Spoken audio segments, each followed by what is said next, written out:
Joining us now is Nader Hashemi. He's the director of the Center of Middle East Studies at the University of Denver in Colorado. Thank you so much for your time. Just tell us, why has Iran taken such a tough stance against Zaghari-Ratcliffe?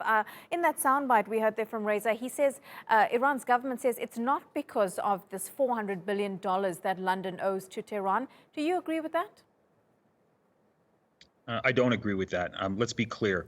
This woman has been taken hostage by the Islamic Republic of Iran, as they've taken dozens of other Iranians with dual nationality hostage, as a way of exacting and using these people for leverage in terms of Iran's troubled relationship with the West. So I think that's fundamentally what's going on. This is immoral, it's illegal, but this is very much, the stock and trade of how the Islamic Republic of Iran conducts its international diplomacy.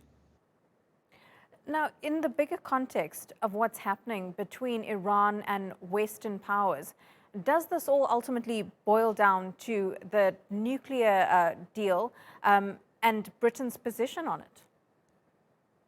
It's very much related. I mean, she's been taken hostage to get concessions from the West.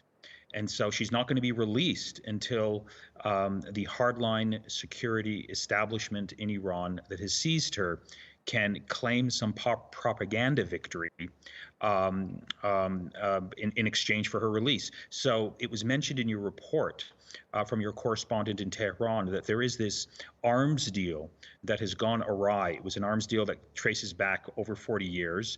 Britain owes the Islamic Republic of Iran millions of dollars for money that it took from Iran, but didn't sort of, in return, send over the arms that were agreed upon. So if this issue can be dealt with, then I think Nazanin would be released. In fact, her husband, Richard Ratcliffe, has explicitly stated that if Britain were to return the money that is rightly owed to Iran for arms that were purchased but not delivered, then this could unlock the problem, and she would be on, I think, a plane back to London very soon. So very much Boris Johnson, who is claiming here that he has done everything possible, I don't think he's being honest. I think if this issue related to the arms deal that was signed could be resolved, then I think this woman would be freed.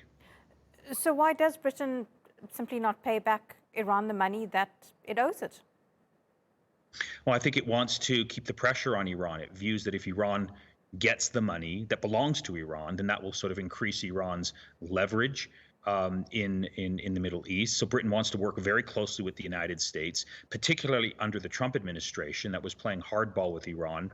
There was very little opportunity for movement here in terms of solving this problem. Perhaps now that Joe Biden is president and he's signaled an interest in a diplomatic resolution of the problems that the West has with Iran, this might create some opportunity to solve this problem. But it's going to require intense diplomacy and a lot of pressure on Boris Johnson to play a constructive role here. Up until now, I don't think Britain has been playing a constructive role. It has elevated its relationship with Washington, D.C.